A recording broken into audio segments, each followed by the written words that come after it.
PPN adalah undang-undang yang kita akan laksanakan, tapi selektif, hanya untuk barang mewah.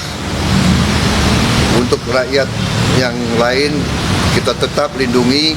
Sudah sejak akhir 23 pemerintah tidak memungut yang seharusnya dipungut untuk membela, membantu rakyat kecil.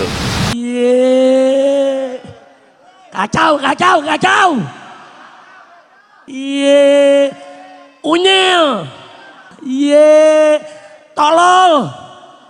Bongol.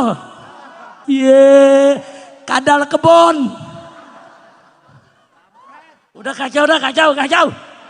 Udah sampai di sini aja dah ceramahnya. Ini kalau diterusin kacau nih, bisa rubuh nih panggung. Pusing. Haram bagi pemerintah mengambil pajak dari rakyat selama korupsi tidak diberantas, selama koruptor tidak ditangkap, selama uang pajak seenaknya digunakan, selama digunakan untuk pemborosan, selama tidak ada pertanggungjawaban. Dan saya kimbau suruhkan kepada rakyat yang miskin, yang melarat, yang susah makan, nggak punya makan, nggak perlu bayar pajak, saudara. Selama anda bisa menghindar dari pajak, jangan mau diperas, jangan mau dirampok, jangan mau dirusak kehidupan anda, disuruh nyuapin para koruptor. Kalau negara tersebut bergantung kepada pajak dari rakyat, negara itu sakit, saudara. Ternyata laporannya saya baca, saudara, dari sumber daya alam Indonesia cuma 7% pendapatan buat negara. Dan jumlahnya cuma 207 triliun. Sementara yang dikorupsi tadi baru urusan satu tambang aja 271 triliun. Belum yang lainnya, saudara. Ini kenapa ribuan triliun, saudara, dikorupsi, yang dikasih buat negara cuma 207 triliun. Gila ini negeri. Dan ini nggak boleh dibiarkan. Nggak boleh. Yang kaya makin kaya, yang miskin makin miskin. Nah, sekarang kita lihat apa yang terjadi di tengah-tengah kita, saudara. Pabrik banyak yang tutup, pribumi gulung tikar, rakyat sengsara, banyak pengangguran, cari kerja susah, akhirnya nyolong kiri kanan. Saudara, susah tidak rakyat? Susah tidak rakyat? Ini semua gara-gara korupsi. Dia mengambil 12%, bukan per tahun, 12% per transaksi. Beli baju kena 12%, beli sepatu kena 12%, makan di restoran kena 12%, saudara. Semua kena, nggak peduli mau miskin mau kaya, semua kena. Ini zalim. Silakan pemerintah ambil pajak yang tinggi, tapi ambil dari orang-orang kaya, ambil dari para pengusaha yang kaya raya, ambil dari konglomerat, ambil dari oligarki, bukan diambil dari rakyat, saudara. Apalagi korupsi masih merajalela. Haram pemerintah mengambil pajak dari rakyat. Kalau korupsi dibiarkan, kalau korupsi tidak dibasmi, kalau koruptor dilindungi, haram pemerintah mengambil pajak dari rakyat, saudara. Jadi kalau mengambil pajak dari rakyat, dijaga itu amanat rakyat. Pajak digunakan, jangan boros, jangan dikorupsi, jangan dicuri, jangan dirampok, betul? Nah, jadi kesimpulannya, saudara, zakat orang kaya ngasih makan orang miskin. Kalau pajak orang miskin nyuapin orang kaya, saudara. Kita disuruh suapin orang kaya. Oh, ada yang bilang, Habib, tapi para pengusaha itu kan yang punya pabrik kena juga 12%. Kalau pengusaha kena pajak 12%, harga dinaikin, saudara. Tetap aja nggak bayar pajak, saudara. Ditutup dari harga naik. Begitu jatuh ke konsumen, konsumen bayar dengan harga tinggi, pakai pajak. Artinya apa? Konsumen bayar pajak buat dirinya dan bayar pajak, saudara, karena dinaikkan harga oleh pabrik, saudara. Jadi semua konsumen rakyat kecil dikekek, diperas, mau dihabisin. Ini nggak boleh dibiarkan, saudara. Makanya untuk rakyat kecil yang susah, yang melarat, yang nggak punya duit, makan aja susah, nggak usah bayar pajak, saudara. Nggak usah bayar pajak. Kalau yang kaya silakan, saudara, minta pajak dari mereka. Tapi orang miskin, orang melarat, saudara, nyari duit susah, setengah mati, dimintain pajak dari mana ini hukumnya? Profesor mana ini yang ngajarkan saudara? Makanya hukum Islam jangan ditinggal. Betul. Kalau ikut hukum Islam saudara, yang kaya-kaya kenain pajak, yang miskin jangan. Bahkan dalam hukum Islam, kalau sumber kekayaan negara masih cukup untuk bangun negara, nggak perlu ambil pajak dari rakyat saudara. Kan tadi udah dikasih tahu, satu tambang saja kalau dikelola dengan baik, satu rakyat Indonesia dapat 20 juta per bulan gratis. Artinya apa? Negara ini kaya, rakyat nggak perlu bayar pajak. Faktanya 82,4% pendapatan negara dari pajak. Saudara, ini edan, gila, gelo. Maka itu saya mau tanya, biarkan atau lawan? Biarkan atau lawan? Nah, baik ya kawan, sebagai oleh penutup, saya mau ingatkan, Imam Mujtahid madhab dalam madhab Syafi'i, Al-Imam Abu Zakaria Yahya ibn Sharaf An-Nawawi radhiyallahu ta'ala anhu pernah mengeluarkan fatwa saudara kepada sultan yang mengambil pajak dari rakyatnya. Apa beliau katakan? Tuan Sultan, itu kas negara kemarin saya tahu banyak isinya. Ada dinar, ada dirham, ada emas, ada perak, dan banyak mutiara, permata, barang berharga. Kenapa kas negara itu kosong sehingga kau mau ambil pajak dari rakyat? Karena kas negara kau ambil, kau bagi-bagi kepada para pejabat, kau bagi ke keluargamu, kau bagi ke istrimu, kau berikan kepada anak-anakmu, sampai hamba-hamba sahayamu semua pakai emas. Sehingga kas negara kosong, begitu udah habis kamu ambil pajak dari rakyat, nggak bisa. Haram kata Imam Nawawi. Kau ambil pajak dari rakyat 1 dirham pun, kalau kau tidak kembalikan dulu itu harta yang kau ambil dari kas negara. Masya Allah, ini mujtahid dalam madhab Imam Syafi'i, ulama besar, nggak takut kepada sultan saudara. Sultan bilang, hei Nawawi, semua ulama satu negeri sudah setuju, aku ambil pajak dari rakyat karena kas negara kosong, kita mau membangun, kita butuh. Imam Syafi'i, Imam Nawawi singkat, ya kau kembalikan dulu, ambil dulu itu harta yang kau ambil dari kas negara, kembalikan ke kas negara, kembalikan ke Baitul Muslimin. Emas-emas di leher-leher putri-putrimu, istri-istrimu, pejabat-pejabat, kembalikan. Kalau setelah dikembalikan masih kurang, baru boleh ambil pajak dari rakyat. Tapi kalau kau tidak kembalikan, gak boleh ambil pajak dari rakyat. Tahu selanjutnya apa yang terjadi? Saudara, dengan persetujuan para ulama istana, raja tetap ngumumin ada pajak saudara. Ini umat rame-rame datang ke Imam Nawawi di rumahnya di desa Nawa. Nanya bagaimana nih? Imam Nawawi tetap pada prinsipnya. Kalau uang korupsi tidak dikembalikan ke kas negara, saudara, sultan haram memungut pajak dari rakyat. Akhirnya rakyat satu negeri setuju dengan Imam Nawawi, rame-rame nggak bayar pajak saudara. Akhirnya sultan sakit 3 bulan mati itu sultan. Alhamdulillah. Kira-kira jelas tidak? Jelas tidak? Jadi bukan nggak boleh pemerintah ambil pajak, bukan nggak boleh. Boleh, tapi ada aturannya, ada syarat-syaratnya saudara. Antara lain, pajak nggak boleh diambil dari orang miskin. Yang kedua, pajak nggak boleh dikenakan kepada kebutuhan pokok masyarakat banyak. Seperti beras saudara, minyak saudara, yang dipakai sehari-hari oleh rakyat nggak boleh dipajakin saudara. Dan pajak nggak boleh juga saudara diambil selama korupsi tidak diberantas. Berantas korupsinya, tangkap para koruptornya, kembalikan itu uang ke kas negara. Masih kurang untuk bangun negara, baru ambil pajak dari rakyat. Tapi kalau cukup, tidak perlu ada pajak dari rakyat. Kira-kira jelas gak? Jelas gak? Malam hari ini, tadi Habib Hanif udah katakan, pajak sudah diumumkan dinaikkan. Malam hari ini juga kita umumkan, haram bagi pemerintah mengambil pajak dari rakyat selama korupsi tidak diberantas, selama koruptor tidak ditangkap, selama uang pajak seenaknya digunakan, selama digunakan untuk pemborosan, selama tidak ada pertanggungjawaban. Haram pemerintah ambil pajak dari rakyat saudara. Dan saya kimbau suruhkan kepada rakyat yang miskin, yang melarat, yang susah makan, nggak punya makan, nggak perlu bayar pajak saudara. Selama anda bisa menghindar dari pajak, jangan mau diperas, jangan mau dirampok, jangan mau dirusak kehidupan anda, disuruh nyuapin para koruptor. Setuju tidak? Jawab yang kompak, setuju tidak? Takbir. Nah ini yang saya mau sampaikan saudara. Dan tentunya para kiai semua para habaib tahu siapa kelas Imam Nawawi, saudara. Imam Nawawi ini luar biasa. Ini yang mengarang kitab Al-Minhaj, Minhajut Talibin, yang mengarang kitab Raudhatut Talibin, yang mengarang kitab Al-Majmu', yang membuat syarah Sahih Muslim, saudara.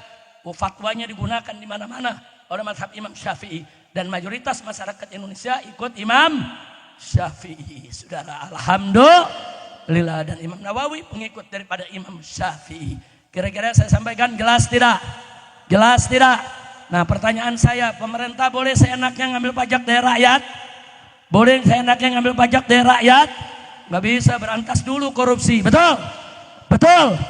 Dan saya mau tanya, kalau pemerintahan Prabowo memberantas korupsi, nangkap koruptor, semua orang, semua harta yang dikorupsi dikembalikan ke kas negara, saudara. Bagus tidak?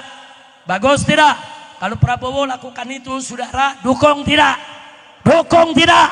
Bela tidak? Setuju? Takbir. Nah, kalau itu dilakukan oleh Prabowo, uangnya nanti dikumpulkan kas negara masih kurang, baru boleh ngambil pajak dari rakyat. Betul? Kalau udah rapi begitu, siap bayar pajak? Siap bayar pajak? Takbir. Tapi kalau pemerintah tidak mau berantas korupsi, koruptor dibiarkan, saudara, uang rakyat dihambur-hamburkan seenaknya, saudara. Saya mau tanya, kalau begitu dukung jangan? Dukung jangan? Kalau begitu mau bayar pajak tidak? Nggak ada yang mau bayar pajak, saudara. Nah, ini saya mau sampaikan, terserahlah. Kalau nanti di sini ada aparat yang rekam, khususnya yang dari 3 huruf, tahu 3 huruf? Itu tuh yang ikut terlibat dalam KM 50, saudara. Kita uber terus, enggak bakal kita biarkan. Kita uber, mau lari ke lubang semut lagi kita uber, saudara. Jangan coba-coba mereka enak-enakan, tidak dihukum. Semua pejabat yang terlibat dalam KM 50, saudara, akan kita tuntut rame-rame ke pengadilan HAM untuk mereka dimasukkan ke penjara dan membusuk di penjara. Setuju tidak? Setuju tidak? Takbir. Shallu ala Nabi. Tahu-tahu udah ada yang mulai melobi-lobi saya. Ada jenderal ini mau datang, jenderal itu mau datang, wakil dari jenderal ini, dari jenderal itu, supaya KM 50 ditutup aja. Pala lu panjul. Enak aja, tutup jangan. Tutup jangan. Jadi kalau saya dan kawan-kawan terus menuntut, dukung tidak? Dukung tidak? Udah ngancem-ngancem Habib, nanti tuntut terus, Habib dihadang lagi. Nanti Habib dibunuh. Enggak, kita enggak peduli, saudara. Ancaman dari dulu udah sering datang. Enggak, mau bunuh-bunuh aja. Umur di tangan siapa? Umur di tangan siapa? Enggak, kita enggak peduli. Belasan mau kali dibunuh, enggak mati-mati sama sekarang. Bana bunuh, dipikir nyawa punya dia kali. Udah pokoknya yang terlibat semua, termasuk Jokowinya, saudara. Semua terlibat dalam KM 50. Semua terlibat. Jokowi terlibat dalam korupsi besar. Dalam urusan ijazahnya juga nggak jelas. Aturan dia tabrak-tubruk sana sini. Dari mulai saya di Mekah, saya udah teriak berkali-kali, makzulkan Jokowi, makzulkan Jokowi. Betul? Betul? Udah kita teriak berkali-kali, masih dipilih lagi. Belakangan sekarang teman-temannya yang dulu ikut menikmati so jadi pahlawan. Upaka so jadi pahlawan. Ya, memang Jokowi jahat. Jokowi harus ditangkap. Jokowi harus mempertanggungjawabkan. Padahal kemarin mereka 10 tahun ikut menikmati korupsi. Betul? Ikut bersama Jokowi menzolimi rakyat. Betul? Tahu-tahu sekarang mau jadi pahlawan. Nya yang kompak dong loh. Sekali lagi. Sekali lagi. Mau jadi pahlawan kesiangan. Udah juga hampir di situ dah. Ntar akhirnya, saudara, akhirnya kesian Ustadz Munawir dipanggil polisi. Saya ingat dulu waktu saya ditahan setelah kasus KM 50 Kiai, para Kiai turun di patung kuda. Sampai almarhum Kiai Haji Abdul Rasid Asy-Syafi'i dipanggil, saudara, ke Polda, diperiksa berjam-jam, mau ditangkap, saudara. Nah, jadi sekarang kita lihat korupsi 271 triliun 6 tahun. Habib Hanif cuma ngomong baik-baik saja setahun di penjara. Saya cuma mengumumkan bahwa saya bikhair alhamdulillah. Dituntut berapa waktu itu? 6 tahun. Vonis 4 tahun.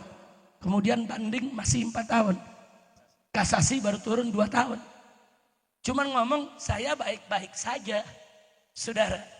Cuman ana bikhair alhamdulillah. Di Islam tuh diajarin begitu. Walaupun kita lagi sakit, kalau ada yang nanya, bagaimana kabarnya? Bikhair alhamdulillah. Betul?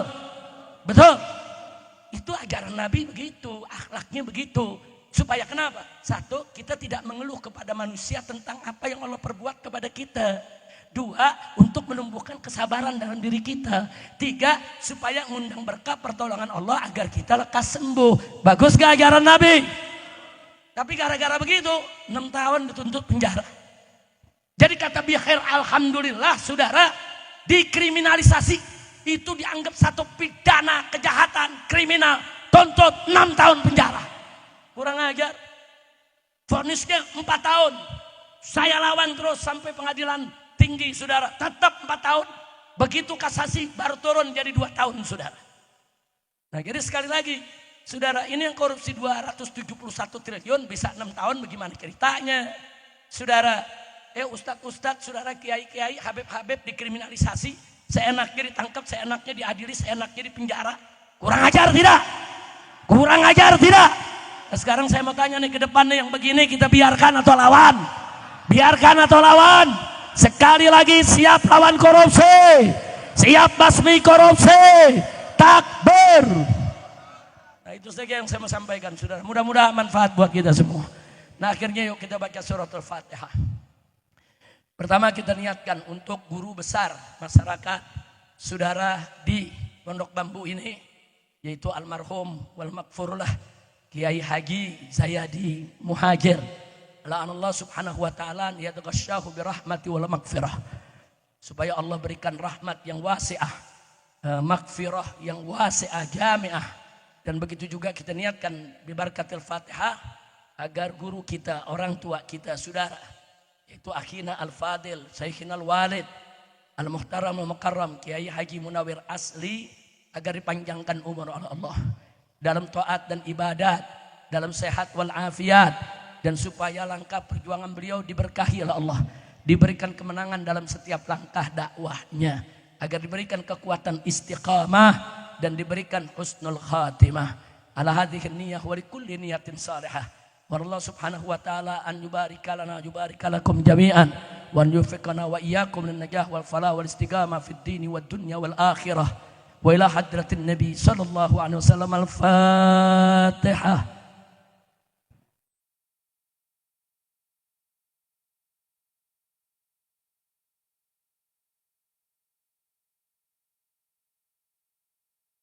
Selanjutnya secara khusus saya menyampaikan apresiasi terima kasih kepada Kiai Haji Munawir Asri, orang tua kita Kiai Haji Maulana Kamal Yusuf, Kiai Haji Mahfuz Asirun dan lainnya.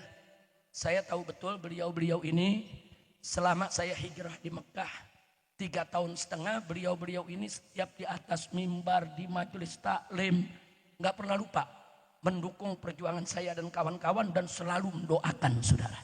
Nah, justru dengan berkat doa beliau-beliau ini, para ulama, para kiai, saya menjadi bisa menghadapi berbagai macam ujian dan tantangan. Yang sebetulnya kalau dihitung-hitung saya juga nggak sanggup, saudara. Tapi kenapa tiba-tiba ketabahan itu muncul, kesabaran itu muncul, itu akibat berkah doa dari umat. Nah, bagaimana umat bisa ikut mendoakan? Ulama-ulamanya mengingatkan, saudara. Bahkan ada yang membuat syair-syair, ada yang membuat qasidah-qasidah untuk mendoakan saya, saudara. Sampai begitu saya pulang, kemudian 6 laskar diculik, disiksa, dibunuh, bahkan setelah itu difitnah, saudara. Dan akhirnya saya dipenjara, FPI dibubarkan, ATM, saya punya keluarga, saya punya istri, saya punya anak, saya punya mantu, semua dibekukan. Duitnya nggak ada yang bisa diambil dari bank, saudara. Dikergai sedemikian rupa. Di dalam penjara, saudara, kita pada awalnya, saudara, nggak boleh ketemu ini, nggak boleh ketemu itu. Dan seterusnya dan seterusnya. Bahkan saya sempat terkena COVID di dalam penjara, enggak, saudara, sampai dokter juga nggak didatangin. Begitu kita ribut pakai pengacara, panggil dokter tim dari Mercy, saudara, baru diizinkan, saudara, ya. Mereka menginginkan saya mati COVID di dalam penjara. Jadi alasannya enak, Habib Rizik udah mati karena COVID, saudara. Nah, tapi kenapa akhirnya semua tantangan itu bisa kita lalui, saudara? Bahkan sampai Habib Hanif sempat nemani saya 1 tahun di penjara. Kiai Ahmad Sobri Lubis, Habib Ali bin Alwi Al-Attas, saudara, Habib Idrus Al-Habsyi, dan lainnya, saudara. Kenapa kami bisa menghadapi itu dengan mudah? Bahkan kami nggak berasa susah. Semua setiap hari kita senang, farhan, tertawa. Tanyakan Habib Hanif. Semua kita hadapi dengan enak. Jawabnya karena berkah dari doa umat, saudara. Kenapa umat mendoakan? Karena kiai-kiainya yang mendorong, karena para habaibnya yang mendorong, karena dorongan habaib, dorongan kiai, aneka ragam sholawat, saudara, fatihah, doa, wirid, hizib.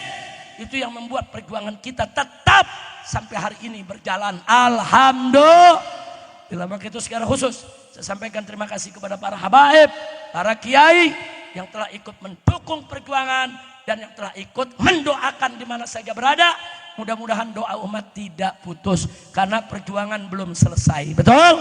Nah, karena itu umat juga jangan lupa doakan guru-guru kita nih semua nih. Ini semua guru-guru kita, saudara. Doakan semua. Kiai Haji Munawir Asri dengan semua jamaahnya, saudara. Begitu juga almarhum Kiai Haji, saudara, yaitu Zayadi Muhajir, saudara, dengan keluarganya. Begitu juga ustadz-ustadz kita yang lain. Doakan, saudara. Habib Hanif nih yang muda-muda, Habib Toha Segaf, saudara yang muda-muda, doakan. Karena yang dihadapi oleh dai-dai kita ini bukan hanya serangan zahir, serangan batin juga mereka hadapi, saudara. Bukan hanya kiriman penyakit zahir, penyakit batin yang kelihatan gak kelihatan. Mereka juga semua mendapat serangan. Kalau bukan doa umat, kalau bukan hizib umat, kalau bukan wirid umat, saudara, bagaimana kita bisa mendapat pertolongan dari Allah Subhanahu wa Ta'ala? Kira-kira jelas tidak? Nah, saya mau tanya, siap doakan para ulama, siap doakan para habaib, takbir. Nah, akhirnya saya berpesan secara khusus kepada masyarakat, tolong kalau di kampung kita, di mana ya? Di Jakarta, di luar Jakarta, ada kiai sama kiai atau tokoh sama tokoh kurang akur, hati-hati, saudara. Kiainya nggak ada masalah, saudara. Hati-hati pihak ketiga yang datang dari luar. Nah, ini suka ngadu domba nih. Yang ini dibakar, supaya murid-muridnya pada ribut. Hati-hati. Sekarang ini kelompok ini sengaja masuk ke desa-desa, masuk ke kampung-kampung, bahkan masuk ke tengah-tengah kota. Kalau mereka lihat ada kiai musuhan, makin dibakar supaya ribut. Kalau mereka lihat Habib sama Habib ribut, saudara, makin dia masuk ke salah satu Habib yang bisa dipengaruhi, saudara, untuk ribut sesama habaib. Bahaya tidak? Bahaya tidak? Nah, yang begini-begini, saudara, kita mesti waspadai.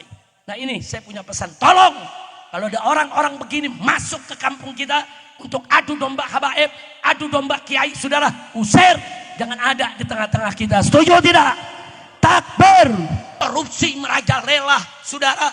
Kezaliman, pembunuhan di mana-mana merajalela karena meninggalkan hukum Allah. Dan kalau sudah meninggalkan hukum Allah, saudara, rusak kehidupan kita. Kita lihat sekarang dalam rumah tangga, saudara. Gara-gara banyak suami istri yang tidak lagi menegakkan sholat, tidak lagi menjalankan syariat dalam rumah tangganya, tiap hari ribut, saudara. Bahkan saat ini udah gak asing, saudara. Di media kita baca berita-berita yang mengerikan. Suami gorok istri. Istri bunuh suami. Saudara, enggak sampai di situ. Suami siram istri dengan air keras. Istri sirami suami dengan air panas. Apa? Ini kok jadi kehidupan kayak binatang, saudara. Di mana perikeadilan, di mana perikemanusiaan, kemana itu semua kok bisa hilang dari tengah-tengah kita? Karena kita banyak meninggalkan hukum Allah, saudara. Nggak sampai di situ. Anak yang gorok bapaknya ada, anak yang bunuh ibunya hanya gara-gara nggak dikasih duit buat beli rokok. Biadab. Tapi kenapa ini bisa terjadi? Kita hanya jangan bisa menyalahkan si A atau si B, anak atau bapaknya, saudara. Ini semua merupakan akumulasi karena kita tidak menegakkan hukum. Kalau hukum Allah ditegakkan nggak begitu, saudara. Nggak berani anak kurang ajar sama orang tua. Nggak berani, saudara. Suami-suami melakukan kekerasan menyiksa istrinya, nggak berani. Hei para suami, kalau kau sudah tidak suka kepada istrimu, benci istrimu, kalau kau sudah tidak mau hidup dengan istrimu, kembalikan mereka ke orang tuanya dengan cara baik, sebagaimana kau ambil nikahi mereka dengan cara baik. Tasrihin bi ihsan au imsakin bi ma'ruf au tasrihin bi ihsan. Ambil nikahi dari orang tuanya, ambil dengan cara yang baik. Ceraikan, lepas dengan cara yang baik. Makanya saya kaget melihat data statistik di Indonesia. Dalam satu hari ribuan saudara perceraian terjadi di kantor-kantor urusan agama, di pengadilan-pengadilan agama. Se-Indonesia per hari saudara ribuan yang bercerai. Astagfirullahaladzim. Ini semua karena kita jauh dari hukum, termasuk korupsi yang merajalela. Kalau kita pakai hukum Allah, saudara. Kalau kita pakai hukum Allah, pencuri saja yang memenuhi nisab dan syaratnya harus dipotong tangan. Itu nisabnya nggak seberapa, cuma berapa dirham? 4 dirham. 4 dinar, bukan dirham, saudara. Katakan kalau dia itu 4 dinar atau beberapa dinar, saudara. 1 dinar berapa gram emas sih? Hitung aja, saudara. Hanya mencuri beberapa puluh juta mesti dipotong tangan. Terus yang korupsi triliunan. Terjadi di kita punya negeri, saudara. Tambang ini korupsinya 300 triliun. Tambang ini korupsinya 270 triliun. Tambang ini, saudara, korupsinya 500 triliun. Apa ini? Kalau kita pakai hukum Allah, saudara, pencuri yang hanya puluhan juta saja mesti dipotong tangan, apalagi yang triliunan, potong kepala mereka, saudara. Setuju? Koruptor dihukum mati, setuju tidak? Setuju tidak? Takbir. Ini enggak. Rubuh dinar. Dinar kam gram? 4,25 gram. Ya, 4 graman. 1 gram sekarang 1,5 juta. Nah, kalau 4 gram sudah 6 juta. Nah, kalau 4,25 6 juta lebih. Ya, saudara, hanya mencuri 6 juta lebih, saudara, udah potong tangan. Asal memenuhi syarat yang lain, karena ada definisi mencuri, saudara. Lalu yang triliunan, yang miliaran. Innalillahi wa inna ilaihi rajiun kemarin. Yang korupsi 271 triliun, cuman dihukum penjara 6,5 tahun. Iya, kacau tidak? Kacau tidak? Saudara, kalau 271 triliun cuma 6 tahun, ini jamaah juga mau rame-rame di penjara. 6 tahun 271 triliun. Betul? Betul? 271 triliun musuhnya dihukum mati. Betul? Setuju? Setuju? Takbir. Kita hitung-hitungan dulu nih malam nih. Hitung-hitungan, yang punya kalkulator, yang punya HP, lu hitung aja dan di malam. Korupsi 271 triliun. Itu kalau dipakai buat makan sehari-hari, satu harinya 1 miliar deh dia makan.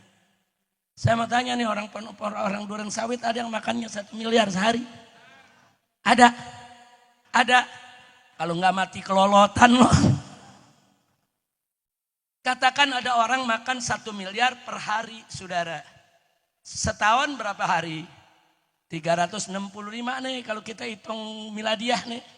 365 hari, saudara. Berarti 1 tahun makannya 365 miliar. Udah 1 triliun belum? Belum. Kalau udah 3 tahun baru 1 triliun. Begitu kan? Lebih-lebih dikit, saudara. Betul? Nah sekarang kalau 3 tahun makan 1 triliun. Kalau 271 triliun. Itu 1 triliunnya buat 3 tahun. Kalau 271 triliun kali 3 berapa? Coba hitung, saudara, hitung.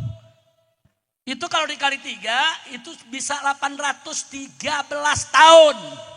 Tapi kalau kita hitung lebih teliti cuma 742 tahun. Makan 1 hari miliar 742 tahun baru selesai, saudara. Itu uang baru habis. Kalau makannya 1 triliun sehari, semiliar. Kalau makannya cuma 100.000 sehari, berapa tahun tuh habis ya saudara? Lu kira-kira bisa ngitung nggak lo? Ada HP, ada kalkulator, hitung saudara. Andai kata kita hitung aja lah, umur manusia ini umat Nabi Muhammad rata-rata 63 tahun, betul? Betul?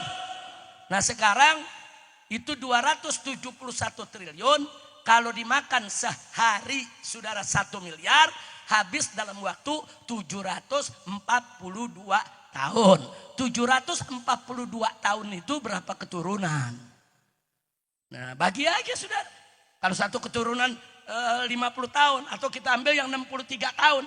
Kalau 63 tahun saudara, 11 keturunan. 11 keturunan. Hampir punya anak, punya cucu, punya kikit, punya cucu, punya kikit. Ya teruslah tuh. Ini saya bicara begini cuma mau menggambarkan. Berarti 271 triliun itu dikit atau besar? Ya, jawab yang kompak. Dikit atau banyak? Kecil atau besar? Berarti itu saudara koruptornya biadab tidak? Kurang ajar tidak? Apa setuju kalau hanya di penjara 6 tahun? Setuju tidak? Jadi harus diapakan? Hukum mati. Kalau pencuri potong tangan, koruptor sampai triliunan, potong kepalanya saudara. Takbir. Ada yang nanya, Habib apa dalilnya potong kepala? Lu mau dalilnya gak? Dalil logika aja dah ya. Kalau dalilnya pakai ayat hadis, kemudian pakai ijma kias kepanjangan. Ini ceramahnya sampai jam 4 pagi. Mau denger gak? Mau denger gak? Orang mencuri 10 juta atau mencuri 6 juta potong tangan. Saudara, betul? Nah itu kalau mencuri 6 juta, 7 juta, nyolongnya pakai apa? Nyolongnya pakai apa? Makanya dipotong tangannya. Tapi kalau orang nyolongnya 271 triliun, nyolongnya pakai apa? Nyolongnya pakai apa? Otaknya di mana? Potong kepalanya. Kira-kira setuju gak? Setuju gak? Lu kalau setuju jangan diam aja, teriak, protes. Jangan diam saudara, kurang ajar ini. Makanya malam hari ini saya mau ajak, anak muda. Enggak ada sautannya. Anak muda. Ya gue males panggil lu dah. Bu. Tuh kencangan ibu-ibu. Bu. Bu. Nah gue ulapin ibu-ibu aja dah. Bu. Lu sih pelan jawabnya. Ayo saya mau tanya anak-anak muda. Anak muda. Anak muda. Nah baru lu gak mau kalah sama ibu-ibu lu. Kalau ada maling ayam, lu jangan gebukin. Kadang-kadang maling ayam digebukin sampai mati. Maling jemuran digebukin sampai mati. Betul? Maling sendal di musola, udah gitu sendalnya butut, digebukin juga sampai mati.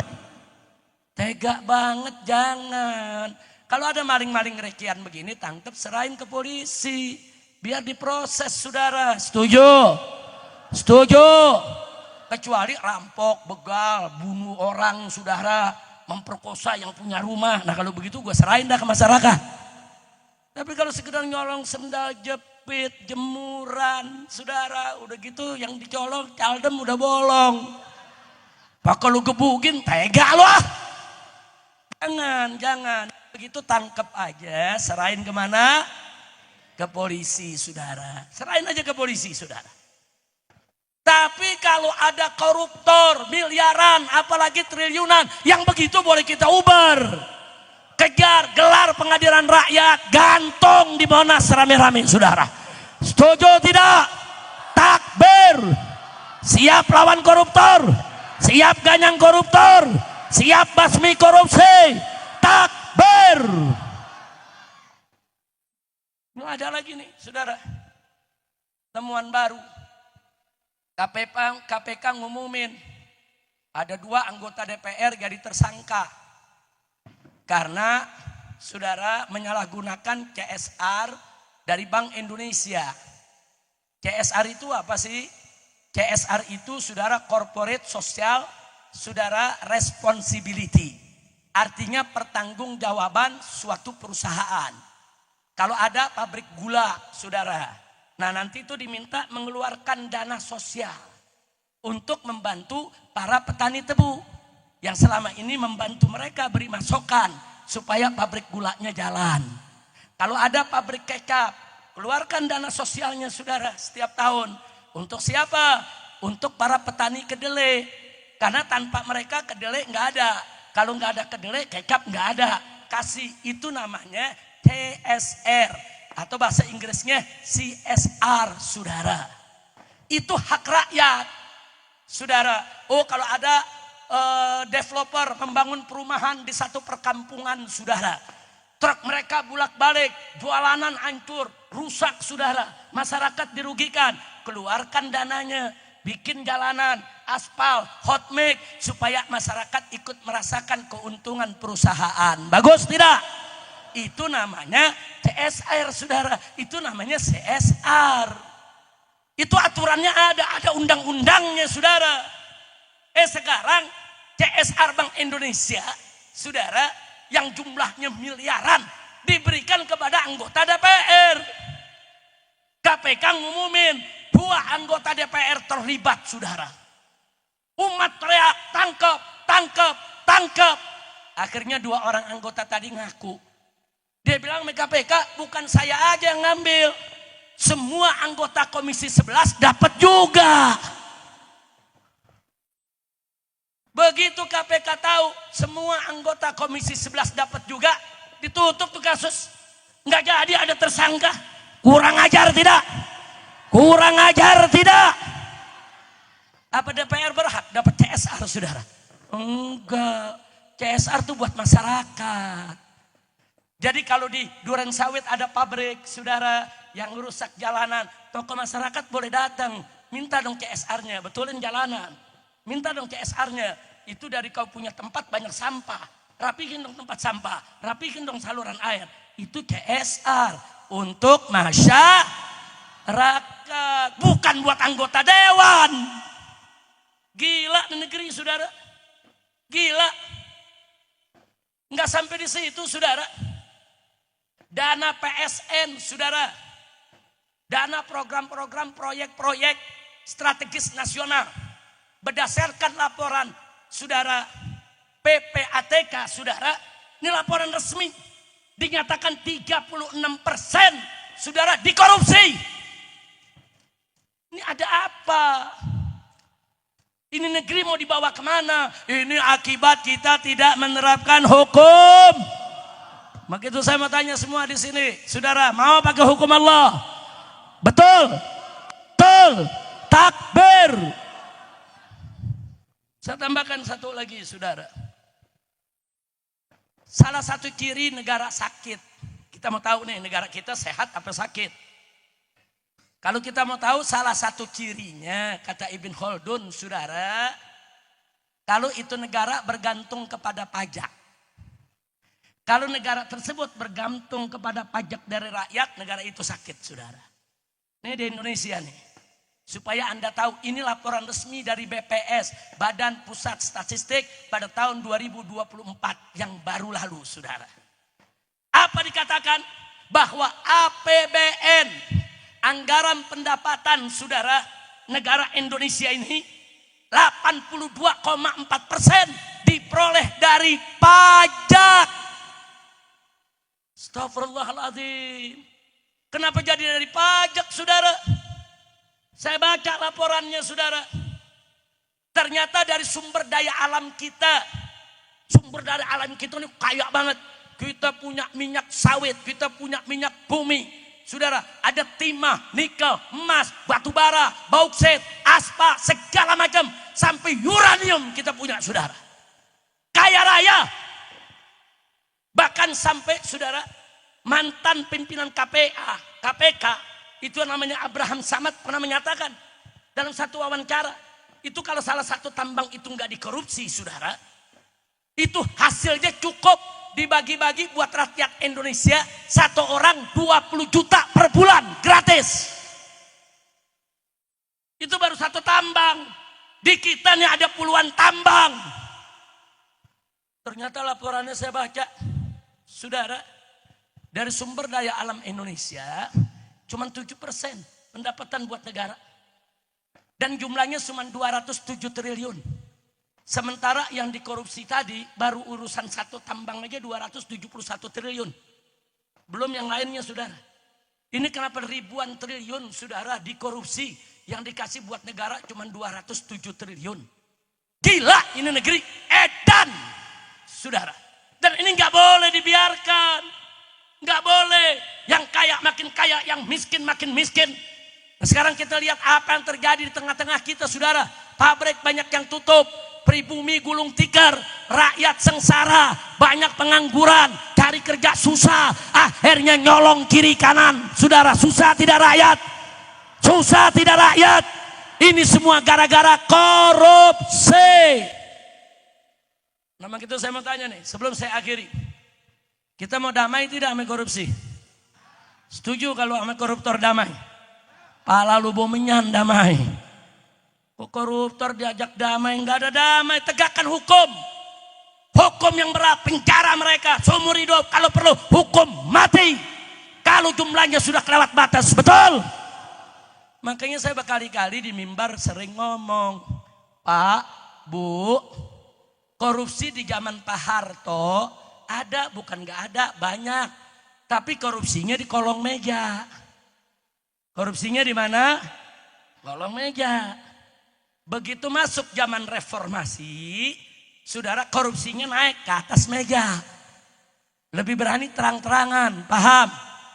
Begitu di zaman Jokowi, meja-mejanya di bawah hari. Kacau tidak? Kacau tidak? Ini yang menilai bukan saya saja. Hari ini kita dikejutkan, saudara. Dengan satu berita mengejutkan. Saudara, berita apa itu gerangan, saudara? Ada satu organisasi, saudara, yang kerjanya di bidang proyek pelaporan. Namanya OCCRP, saudara. O-nya itu organized, saudara. Sementara C-nya itu crime, saudara. Organized crime and corruption. Reporting, saudara, project. Artinya apa? Proyek, ini lembaga proyek internasional untuk pelaporan kejahatan yang terorganisir dan kejahatan korupsi. Di situ diletakkan ada 5 sampai 6 nama koruptor paling, saudara, tinggi di dunia. Yang nomor 2, Jokowi. Ini apa bagaimana cerita ya, saudara? Ini nama bangsa Indonesia. Ini merusak nama negara, saudara. Itu OCRRP itu, saudara. Supaya Anda tahu, itu organisasi jurnalis internasional. Yang setiap tahun dia memberikan laporan ke seluruh dunia, saudara. Seluruh kepala negara di dunia akan baca itu laporan. Presiden Indonesia, saudara. Presiden Indonesia yang sekarang menjadi mantan presiden Indonesia ditempatkan sebagai orang paling korup di dunia. Nomor 2, nggak sampai situ saja, saudara. Bahkan pejabat yang sering menggunakan sistem, saudara, untuk melakukan kriminal terorganisir. Nah, kalau sudah dikatakan ini orang paling korup di dunia, mestinya KPK tangkap itu Jokowi, saudara. Betul? Dan Bapak Prabowo nggak usah melindungi Jokowi, jangan menjaga Jokowi, jangan membela Jokowi. Bahkan Prabowo mesti bersama-sama rakyat kita seret Jokowi, jebloskan ke penjara, saudara. Takbir, takbir. Prabowo luar biasa pidatonya, saudara. Kita kejar itu koruptor sampai Antartika. Sekarang kita ajak Prabowo, ayo tangkap koruptor di antara kita. Kira-kira setuju gak? Setuju gak? Jadi kita doain, semoga Bapak Presiden Prabowo tidak omon-omon saja. Amin. Lu amin yang serius dong. Lu aminnya nyengir kuda. Amin. Semoga Allah berikan taufik dan hidayah buat Bapak Presiden Prabowo. Allah berikan petunjuk, Allah berikan kekuatan, Allah berikan keberanian untuk tangkap semua koruptor, jebloskan mereka semua ke penjara. Setuju? Kalau Presiden Prabowo melakukan itu, dukung tidak? Setuju tidak? Rela tidak? Takbir!